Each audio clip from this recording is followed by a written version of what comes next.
Good afternoon. It's still morning for me, but good afternoon. Thank you for all joining today. I'm going to be thoughtful of your time, and I was told to start at 12, so I'm going to jump in and go ahead and get started. I am Dr. Berlinda Johnson. I am the Vice President of Student Success here at Montlow State Community College. And I'm excited and I'm really grateful and thankful for this opportunity to present today on something that I think is so important. And what I learned, and I'm just doing my job as a vessel when it comes to this work of sharing it with people, because it was something that really made me think a lot more about my teaching and something as simple as a syllabus. And so hopefully other people will join, but I will say I really would love for this to be kind of interactive in a way. So if you want to take yourself off mute, or if you want to type in the chat, I would gladly accept that. And I really hope that that's how we go. So as we get started here, I would love for you to type in the chat for me. Just, when you hear the word success, what comes to mind? What words come to mind? I'm going to talk today about the syllabus and if it's an impact or a barrier to student success. And just really quickly, if you have time, if you can, just drop your thoughts in the chat of what you think when you hear the word success. What does that mean to you? And let me see. How can I navigate? I think I'll have to close out here to go back and see there's the chat. Okay, so I got one. High achiever. Thank you, Kim. Equity. Okay. Anyone else? When you think support? I love that word. Support. Yes, absolutely. Ethan says success is identifying a goal, working to achieve that goal, and then being satisfied with the outcomes of your efforts. I love it. I love it. As we think about that today, I also not failing. I love that. I also want you to think in the context of your definition of success. Do students have that same definition? When they think of success, what does that look like for them? So today we're going to set the stage and we're going to start talking a little bit about syllabus, and we'll do some work there. And then the meat of today is equity-minded syllabus review. And then at the end, we're going to have some time for some practical application, and then reflection, and then Q&A. And so for those that are just joining, again, I really would love for this to be interactive. If there's time and you want to hop off mute and share, then I'd love for you to do that. Also, utilize that chat. So we talked about a little bit about what success looks like. Now, when we think about syllabus, what comes to mind? And you can just put in the chat, or if those want to jump off mute and share, go for it. What comes to mind when you hear the word syllabus? What are some things that come to mind when you hear the word syllabus? Again, if you want to put in the chat, or if you want to say, so everything I need to know about a class: processes, policies, access, and schedule. I love it. Course outline, agenda, assignments, due dates, and rules. A set of expectations of instructors, students, and and then students of the instructor. I love that. A set of expectations of the instructor to the students, and then the students to the instructor. And then course objectives. Absolutely. Roles and responsibilities, 100%.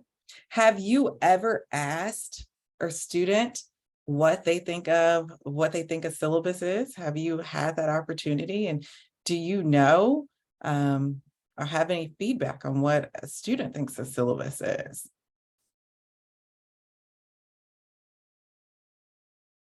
I don't want to assume.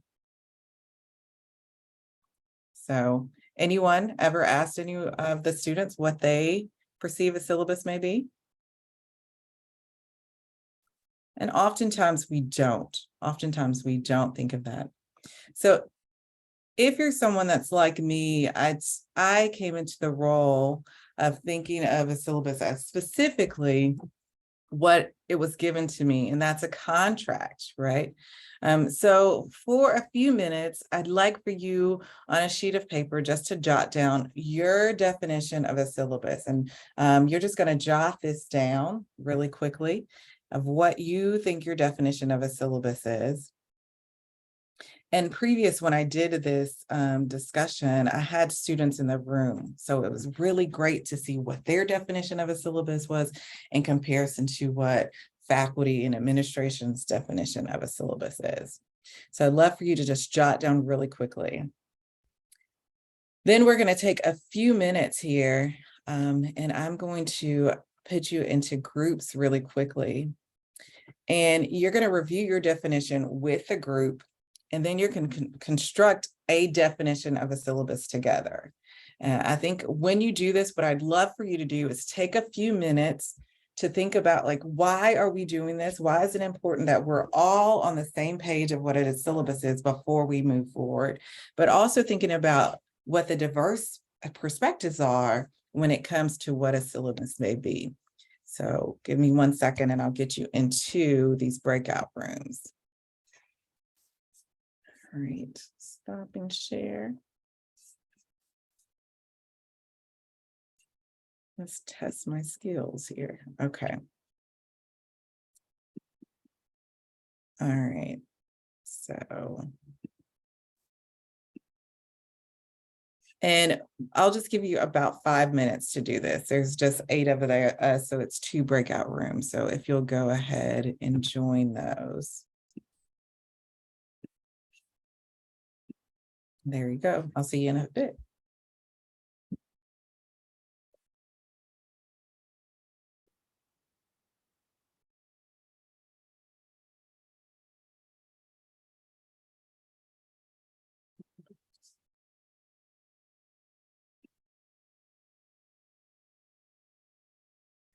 Great, guys, 5 minutes, and at the end we'll close, and hopefully you have, as a group, constructed your definition of what a syllabus is.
Great. Welcome back.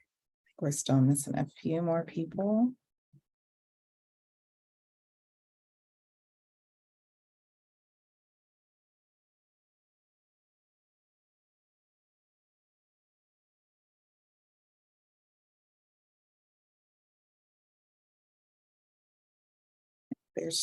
There we go. All right. Everybody's back. All right. Okay, so breakout room 1, if you would like to share your definition, if you want to put in the chat, that's fine for us to also see. But if someone wants to be the reporter and report out for us, what did you come up with for your definition of a syllabus? I think that we were group 1. Mm-hmm. So I put ours in the chat. If anybody wants to speak about it from our group, you're welcome to, or I can talk about how it was formulated. Go for it. You're already on there. Go for it. You got the floor. Well, we each just kind of went around and gave a definition and kind of just put them together. So our group definition is a contract giving students information about what's expected of them and what they can expect from the instructor in a class. It includes an outline of course objectives, assignments, expectations, and due dates. Okay. Yeah. So very to the point, right? This is exactly what we're expecting out of you, and we give you what you need, and hopefully you understand what we need from that, right? Okay, perfect. Group 2.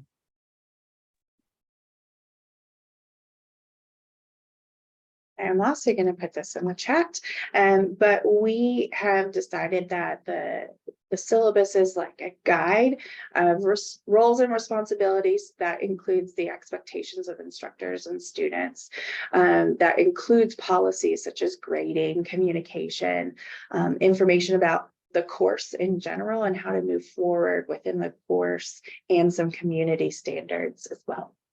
Yeah, so I like these, and I hope that you look at both of them. They practically say the same thing, but the language is different in the second one. And so we're going to talk a little bit about the importance of language as we talk about the syllabus, and if it provides an opportunity that is inviting, or if it provides an opportunity that is traditional of what we've always thought has to be in this academic environment that we're in.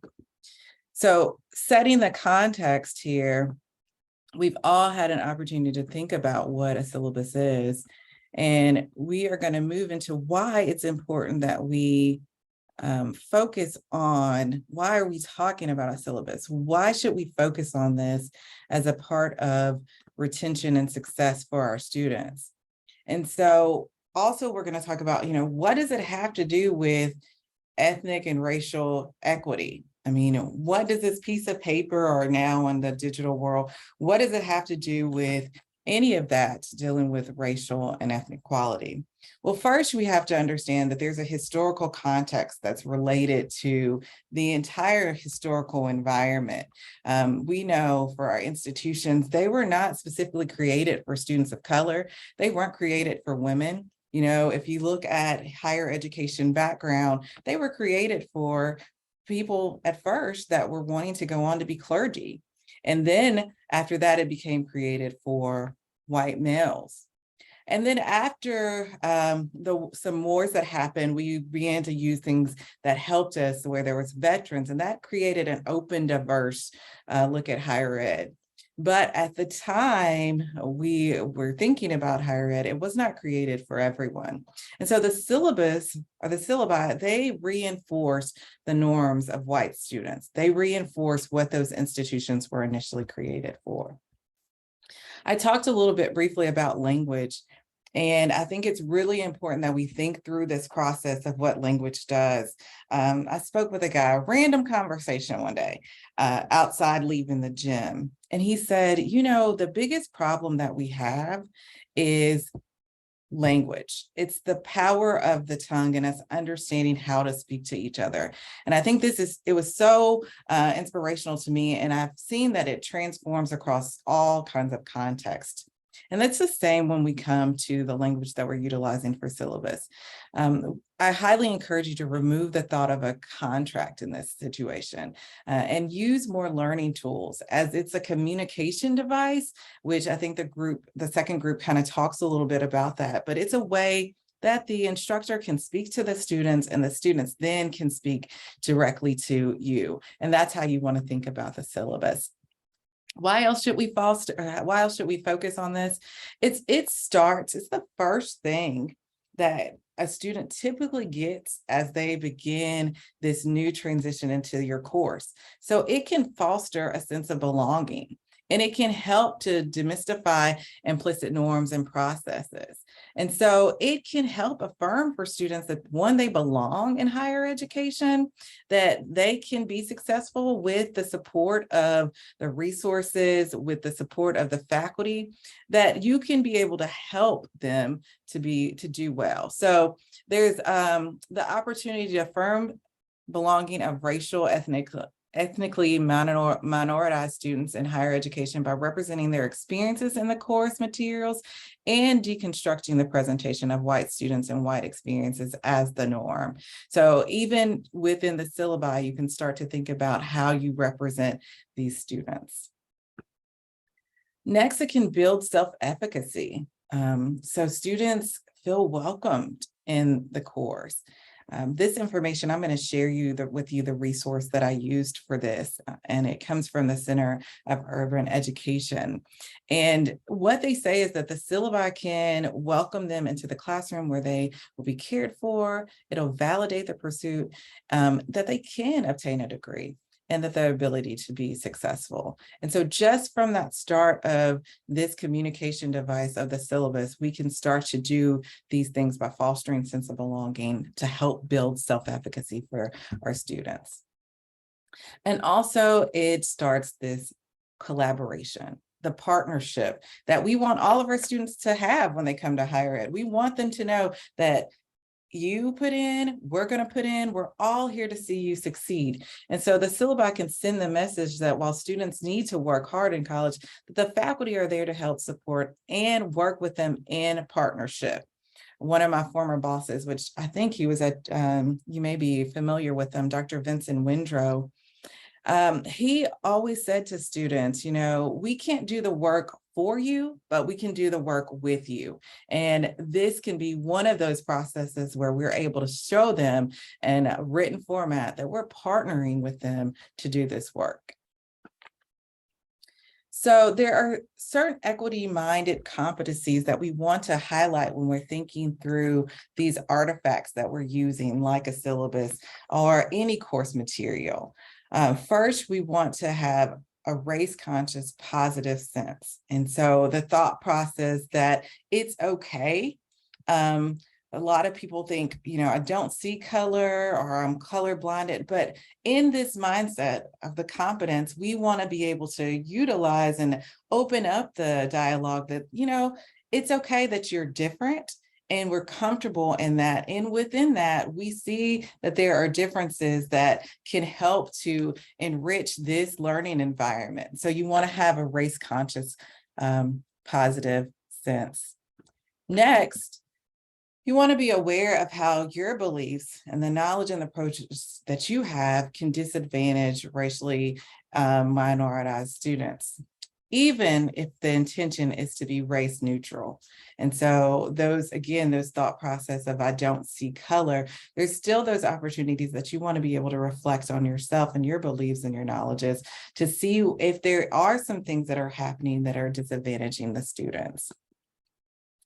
You want to be willing to take responsibility for eliminating inequities and to change the practices accordingly. I think one thing we have to often do is think, why are we doing this? Like, why are we doing this? And in a few minutes, we'll talk a little bit more about the syllabus, like who was it created for? Was it created for administration? Was it created for our dean or chairs? Who really, wants this and the information that's in that, and how that's shaped for us to make these artifacts that we're using. Also, we want to be aware of policies and practice in higher education that can really look at taking away the absence of racism. And again, I think the great thing about what we can do in this space is we're able to say, you know, there are opportunities for us to really celebrate the differences that we have. So how and what are the difference when we look at equity competency versus the lack of equity competency, and what does that look like? One, with awareness of racial identity, that's beneficial. You know, I'm aware there's differences. The lack of equity competency may say that I claim to not see race, right? Also, using disaggregated data is very helpful. Because when we disaggregate the data, we're able to really see what our initiatives are, what our interventions are, and who they're truly helping. And instead of thinking everybody in this one is the same. So when we start to break down that data, we're able to really see if there are some nuances, you know, if our Black male students need a little bit more support, or maybe it's looking at, okay, in our English courses, our first English courses, who are more likely to pass this class? And do we need to be doing some more initiatives, so specifically looking at different racial groups? Next is reflects on racial consequences that are taken for granted. And so if you lack that equity minded, then you may be unable to notice that, right? And that you may rationalize them as being something else. And it really is the fact that there are some consequences that have taken things into place. I'll share a quick story with you on this. I was at a previous institution. I'm fairly new to Motlow, going into like 5.5 months. And I worked orientation at this other institution. And I was speaking with a faculty member that taught what is like first year experience course. And I'll say this is an extreme case, but it did happen. In that conversation, she said, I'm so amazed that there's so many first generation students. And primarily those first generation students are African-American students.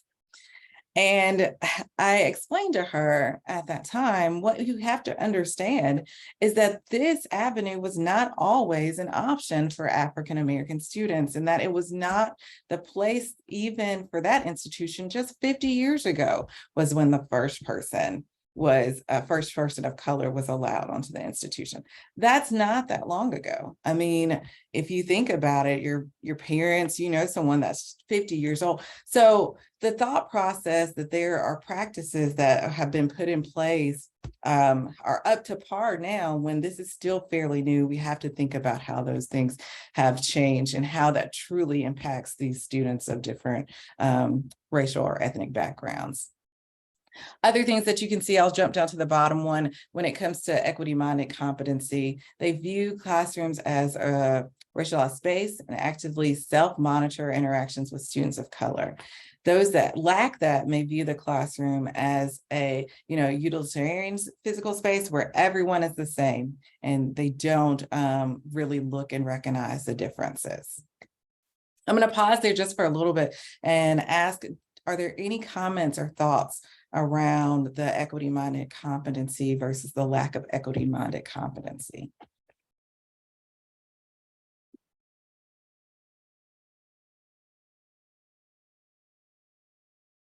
Questions?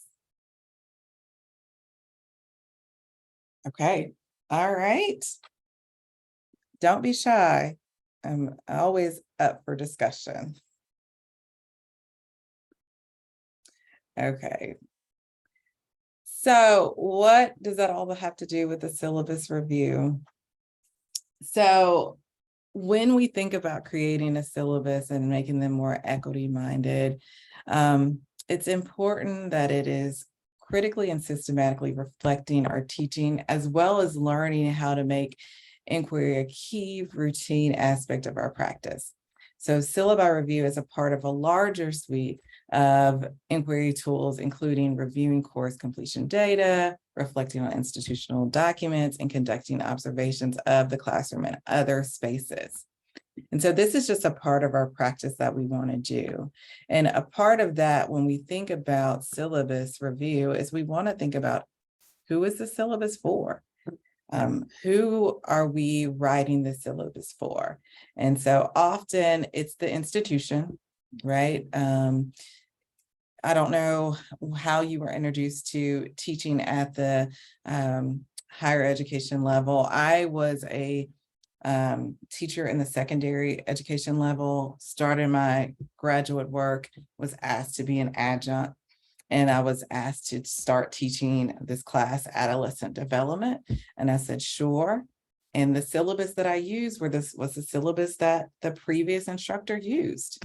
And so from being young and thinking, this is what I have to do, this is how it's supposed to be, then I created my syllabus and my syllabi going forward based on this document that someone had given. And so that was meeting the academic department's needs of having things like your objectives and your goals and having a tentative schedule and all those things. And so it was meeting their needs. And then, of course, faculty, we created, as we talked about, as a way for students to know how to contact us, the information that we want to share with them, really what we think is important. And for students, on the other hand, they just receive the messages through the syllabus. And so it should really be heavily going towards the students and how we create it. But actually, mostly how our syllabi are created are based on what the institution needs, the academic departments, and what the faculty is looking for. And if we're wanting to be a little bit more student-centered, we take a different look. Can y'all agree with that? So this is a quick example of an excerpt from a syllabus. And this is a basic statement. We usually all put this into a syllabus related about support. And this is specific about the Disability Resource Center. And so in this syllabus, you'll see what information is in there, right? So it's heavy in lingo and jargon related to laws, all of these different information that is important for the institution to be in compliance, right? So do y'all have a statement like this that you use? Okay. Could you see how this statement may not be as beneficial to students? Okay, yeah. So although it's great, I mean, it tells us that it's meeting the federal guidelines there. But I mean, if you're looking at this initially, if I'm an incoming freshman and I see this on my syllabus, that means really little to me, right? In the context of what we want the student to know is what? What do we want the students to know from the syllabus or from the statement? Sources, support that's available to them. Absolutely. Yeah. And so we want them to know where it is. And that's at the very bottom. It is in bold text, but there's so many other things that are in bold text. This is an example of a similar statement, but written differently. Take a look at that and then tell me what you think the difference is.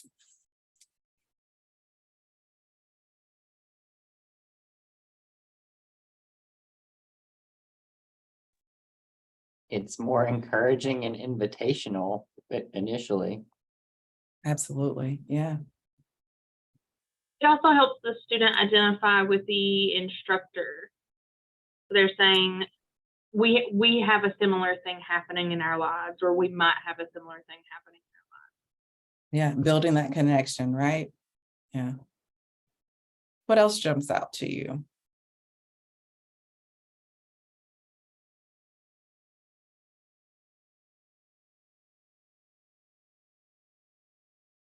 Let me ask, for me, construction, I mean, did you put any quotes or pictures in your syllabus?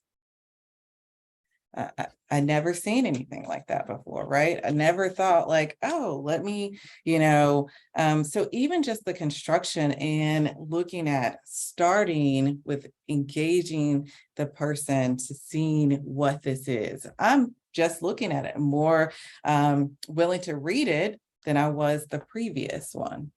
Does this have the same information that the previous statement had? See nods, yes. Okay. All right. So it still gives the information where it still talks about why it's important in the legal side of it, but it's taken away all that jargon, right? It's taken away all of the things that the institution says that we have to have in there. Okay. So when we think about how we construct our syllabus, we want to have encouraging messages. And so, for instance, sometimes asking for help is the bravest moves you can make. You don't have to do it alone. So letting them know, like, it's okay, it's acceptable to ask for help. Also, write in an accessible way. Understand how you learn is the first step to success, right? Just giving them an opportunity to see themselves in the language that we're sharing with them. I'll tell you, when I first saw, I was like, oh, they're using you, like they're direct. I never seen that before, right? I never even thought about this is a way that I could actually use my syllabus. Also, this specific one states what will happen if the students receive accommodation. So it tells them at the very bottom that you will then be notified of your accommodations, such as additional test taking, note taker, etc. Right? And so it's not just like, okay, we have this resource, but guess what? If you utilize this resource, this is what happens if you use it. So these are all parts of, an equity-minded practice that we would utilize. We want to demystify our college policies and practices, looking at things like disaggregating data. We want to welcome students. We want to validate that they can be successful. We want to create a partnership with them and help them work together. And we want to provide representation of them in assignments, readings, and other materials. This is also starting in the syllabi because you always list and talk about what you're going to cover. And then you also want to deconstruct the presentation of white students as the norm and be able to have a place that that all students can be able to succeed in this place. Okay. I'm going to pause there for a second. Any thoughts, comments that you would like to share before we move into our practical application?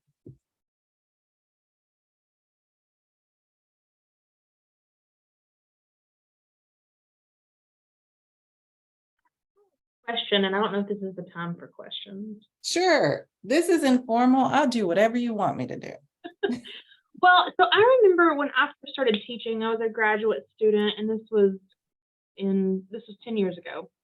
And we were told very explicitly by our kind of supervised teaching instructor, like, especially if you're young and especially if you're a woman, you've got to start out really hard. Like, you can't be soft. You can't let them know that you essentially like care or that you're flexible or that you're an actual person because Mhm. they don't sense you as any kind of authority figure. And that can be really confusing, especially if you want to have the kind of classroom that has more of like a decentralized power structure or is more collaborative. And so I'm wondering about instructors who come from a marginalized place, how they can still kind of maintain their I don't want to say sense of authority, but maintain their position in the classroom as the instructor, but also use the syllabus as a place that says, like, this is a collaboration, we are working together on this, and I'm also the instructor, but I want to hear you and I want to see you. So like, what's the relationship between those two things? Yeah, I'm right with you. When I first started teaching, that's exactly what my advisor told me. She said, you start off hard, you can always ease up later, right? And I think there are some realities in that. But what is hard is the question. And so for me, what I've had to learn later in life is hard is just having clear guidelines and boundaries and communicating them and then sticking to those, right? I'm not going to allow you to step over these boundaries, right? And so I think there's an opportunity for us to be open, also providing them with a clear way of how to deal with having guidelines and boundaries. And it doesn't have to be that I'm just gonna, if I say that there's a late date and that you're going to give that, and then there's maybe an exception. I mean, maybe you were in a car wreck or something like that. I can still be understanding that you're human, and let's look at this in a holistic way. So I think one of the big things is giving clear guidelines and sharing with them, this is what it is, and this is what happens if you don't. And then sticking to those. What can sometimes come off as easy or as a run over is if there's guidelines and then you say, you know what, never mind, right? And that's how you can sometimes lose the control, I would say. Thanks. Of course. Anyone else want to jump in and have any suggestions?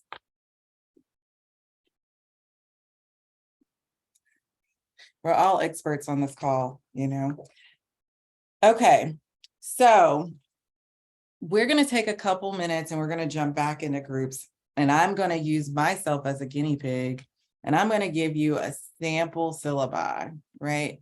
And what I'm going to ask you to do is to look at the areas that you could see there could be some improvement in equity-minded practices. I'm going to go back to that slide so you can possibly take a quick screenshot so that y'all can discuss this when you're in there.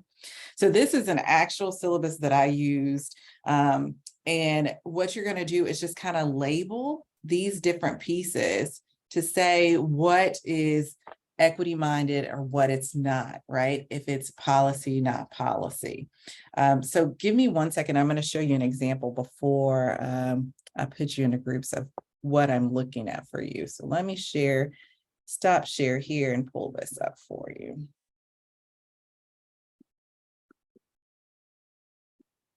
Okay.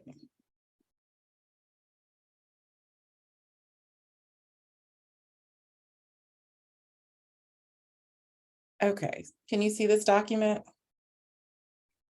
Okay, I'm going to send this to you so that you have it. But in this document is where the material came from. Like I said, I did not create this myself.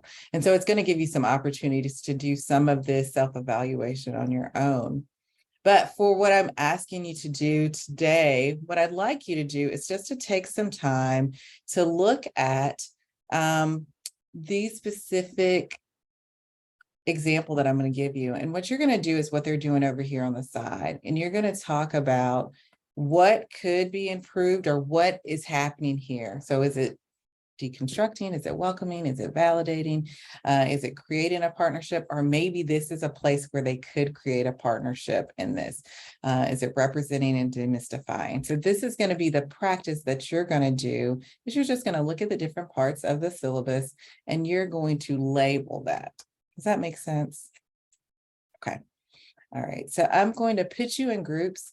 I am going to share with you the link that everyone's going to use for this. Again, I won't feel bad. Go for it. Go for what you know. Give it all of the trouble that it is. Again, this was my syllabus that I used years ago. And so there's no shame in how you break it down and how you tear it apart, because you will tear it apart. Okay. All right. So let me go ahead and put the link in the chat. And that is the link to the syllabus. And then, as I said, I'm going to allow you some time to screenshot the different practices so that you have that.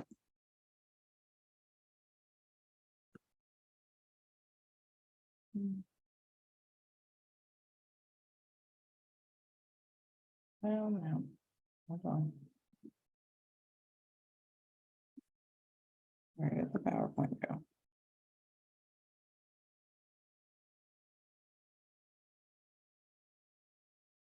All right. Give me a second. I lost the PowerPoint. I have no idea where it went to.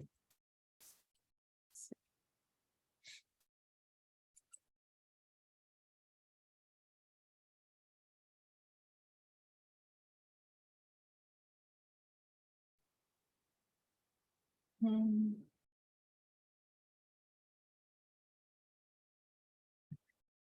All right. Here we go. Guess where it was? Minimized in the doc, but I have 100 things in my doc, so you can only imagine what that looks like. Okay.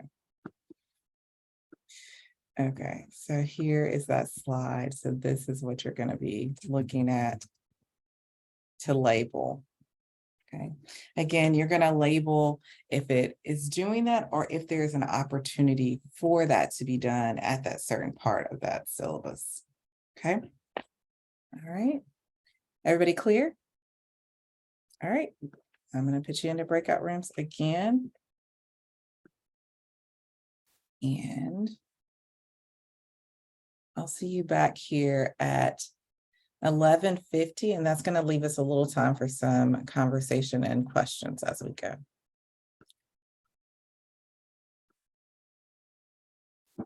Yeah.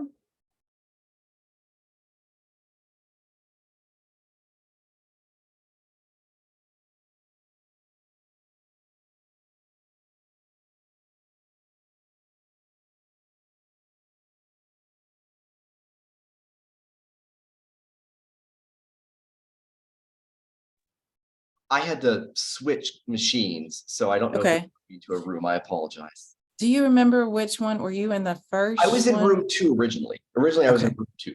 I'll just put you back there. Thanks. Perfect. There you go.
Welcome back. All right. And anyone, if you want to jump in and give me some thoughts and comments about the exercise. I was humbled by how much it looks like my own syllabus. So thank you. Yes. That was basically the first thing I said was, I think this is like every syllabus I've ever seen, pretty much. Absolutely. Yeah.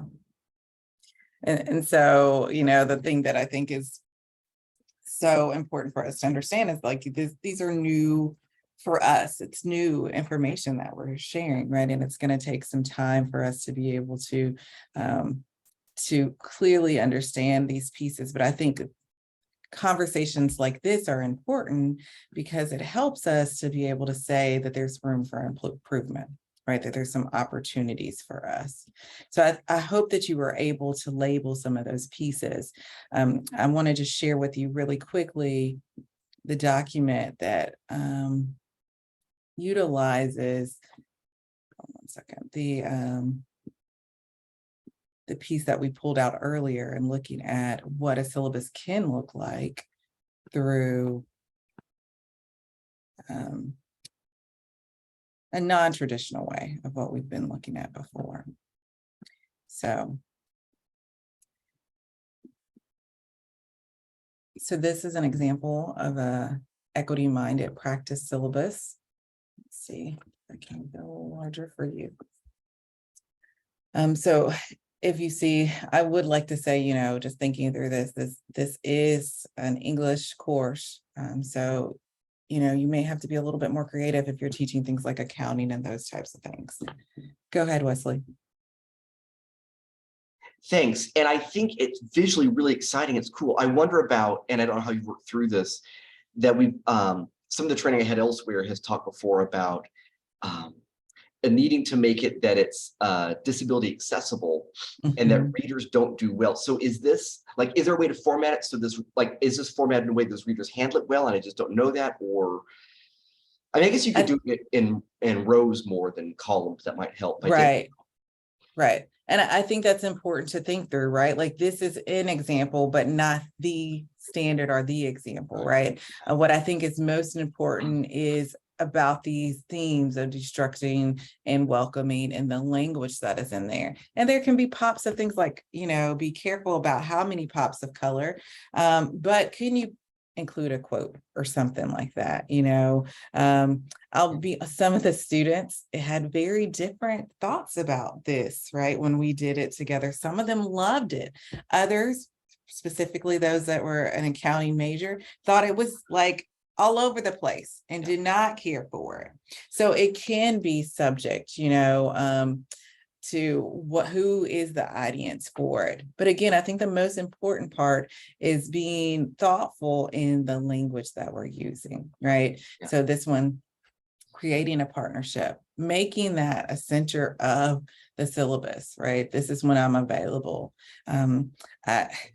I was at a workshop one time where a student mentioned that they had no idea what a syllabus was. They were going into the end of their sophomore year and they had continued to hear this word over and over, but they weren't clear what it was. Where we know what it is all the time, we understand. So just being able to provide language where students clearly understand things like office hours. We think we know what they are. If you see here, she calls them student hours.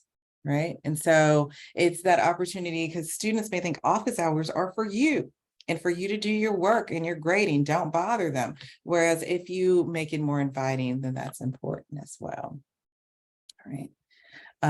Other terminology just to think through and look at and how they represent.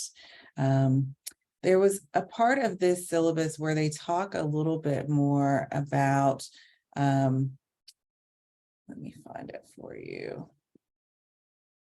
It's more opening for them if they missed an assignment or if they are cheating. That's what it is. And I can't find it exactly right now, but it doesn't call it cheating. It calls it do not share with your friends, right? Don't share this information with your friends. And so again, just thinking through that process of what's that information and can you make it more friendly specifically to that student? Okay. I have put this in the chat for you so you can go and you can look at all of this information and you can adapt it. You can also take some of the reflections and utilize them for your own. And I encourage you to do that.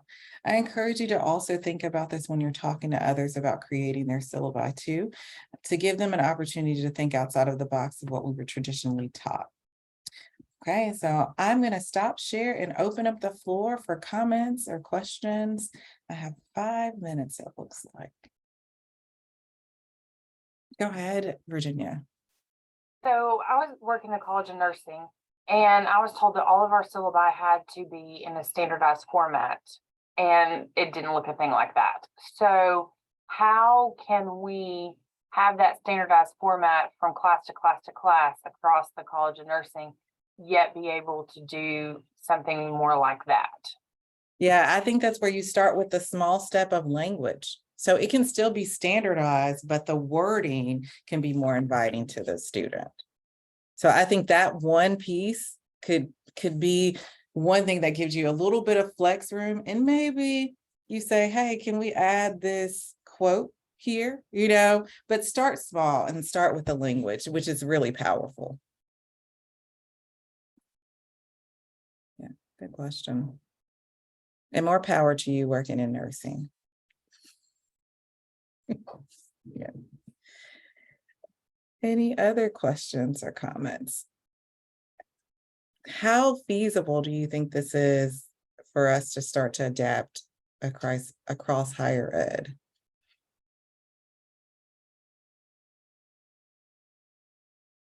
It would take, Feasible? it would take college leads, you know, chairs, deans, somebody top down to ask people to contribute. Mhm. Going back to Virginia's point, I mean, it would have to be collaborative to some extent, but somebody's got to take the lead on it. Absolutely, yeah.